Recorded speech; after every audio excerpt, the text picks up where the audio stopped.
Hello and welcome to the Longines Global Champions Tour here in Shanghai as the tour heads to its fourth destination of the season, right the way across in China. And I'm delighted to say joining me are Ludger Beerbaum and Henrik von Eckermann. Good evening to both of you. Good evening. Well, wonderful event here in China. Ludger, come to you first. China's been a big part of your agenda over the last few years. Yes, that's right. I'm in China working with Chinese people since 2006, actually 10 years now. I'm in Shanghai now for the third time of the GCT event, which is great. And I must say, I've experienced the sport is really growing in China, in Asia as well. Yeah. So it's exciting. And in terms of the sport, I mean, you mentioned it growing here. I mean, each of the events that we've been to, I mean, the audiences are coming out more. A number of riders are crossing over to Europe to work with people like you. They're seeing the sport for a huge growth, aren't they? For us, coming from Europe, in my case from Germany, it's a great opportunity to extend the market, the trade market, the market to show, to train, to work with people, to meet different people, to find sponsors even. Yeah. So it's really challenging but exciting. And the whole thing, I mean, it's going to be a long-term growth, I guess, from that point of view. Yes, it's hard to say where will be the end. I still believe we are still in the start part of the whole process, but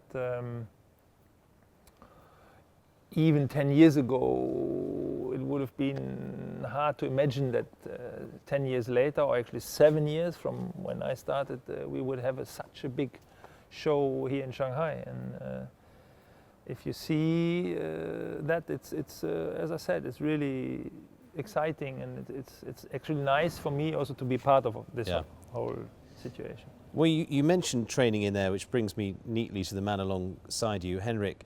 I mean, you've been working with Ludger for how long now? It's the 12th year is coming up now. And in terms of a partnership together, I mean, you work really well together. We see you in the saddle and you look very similar, which of course, you know, you're copying a full-time Olympic gold medalist, nothing wrong in that. But in terms of training methods and how things work at home, how do the two of you work together? Okay, we ride every day together, and of course I try to catch up pieces and bits from everywhere to get better. I think everyone that do this sport knows that we are not fully trained. We learn all the time, and I think even Ludger, even his age, he is also believes that even he can learn a few things. Definitely, yeah. So it's a fantastic thing because we can share different views. I mean, he has so much experience to give to me, and I think in this sport you need a lot of experience. And give me a little glimpse into the mind of Goatsir and riding her, and what you do to manage her and produce the best. I think she's shown us all that she done great things, even if she's a bit special. We all know she can have her own mind at times, but she is brilliant. What is it been like? I mean, I was looking through your list as well, Montender as well, that would be a Marco Kutscher horse. The opportunity to get horses like that. Easy question. I mean, without these horses, my career would never go like it so far, or I would never be sitting here without these horses. So of course, I mean, I'm more than happy to say that I had the chance to have these horses. The sport itself, I mean, you've seen it through several decades now. We're really in boom time at the moment. Yes, definitely. I can totally agree on that.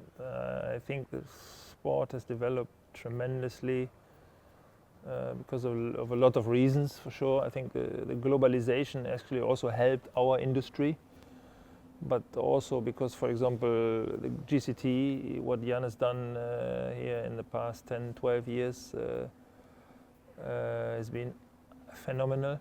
I really have to say that.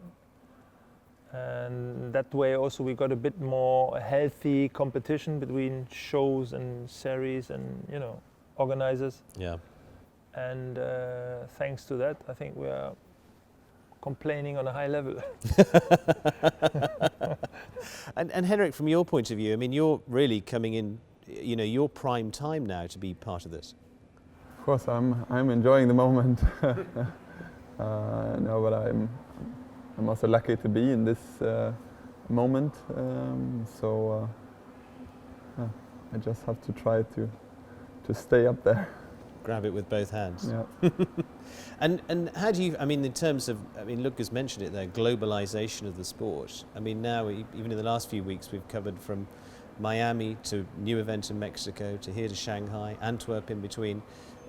The sport is truly global and will only continue to get bigger. How do you feel about being part of that? Like Ludger also said with Jan, what he did, what they have done for the sport so far, it's a fantastic thing. And I think we have to be open-minded that the sport also grows. Like Ludger said also with China now, I think also the sport probably will grow and grow and grow in China. Wouldn't surprise me if we have a 5-star show in Beijing, what is still... From your point of view, Ludger, I mean, the sport keeps moving on, the introduction of the Global Champions League this year. I mean, the good thing is things like that bringing in more fans as well. Yes, definitely. I think it only has positive aspects, really, and but also looking a bit wider in what's going on in the world at the moment, and it always tells you every now and then how fortunate we are to be in this position, to have this industry behind, to have the capacity behind the curtains, to support, to invest, to make it all happen. And then, of course, reaching new areas, you reach different public, different people, you know, attract more and more people in other areas, and that's absolutely more than welcome. But I think we should really be aware that we are fortunate. Certainly, from that point of view, I mean, some amazing places we go to, and the good thing, those markets just keep growing. But as a sport, we have to keep evolving as well, don't we? Yes, definitely, and improving and trying to improve the weaker areas, you know, and the shows are different, like you just mentioned. I think it's good that we have variety in the shows. Like Miami was a very nice show at the beach. Yeah. Had nothing to do with Mexico, a completely different venue, different event, but really charming. And I haven't been there, but I watched it on GCT TV, and it was very, very nice for the first time in a new country. And now we are here. Next week we're going to be in Hamburg, traditional place, Germany. So I think it's a great development. Looking forward to the rest of the season. I mean, Hamburg coming up. Which is the one that you like to put on your list?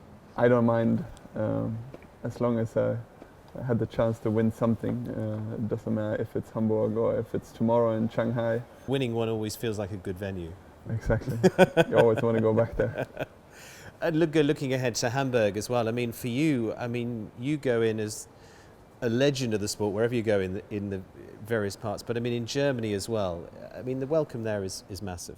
Yes, but not only for me, you know, coming from Germany. I think if you see my fellows, Christian, Markus Ening, Daniel Deusser, everybody Meredith, they all are in a way heroes, so I'm definitely not the only one. Well, we look forward to Hamburg. Thank you very much, and good luck to you both in Shanghai here. I know we've got an exciting week ahead. You've got some great horses here again, as always, and the growth of the sport here in China, and modest as ever, Ludger, but it's wonderful to have both of you here. Great achievers in the sport, and all that coming up here at Shanghai, still to be rounded off. We'll see who our Grand Prix winner is here. Could be one of these two, you just never know.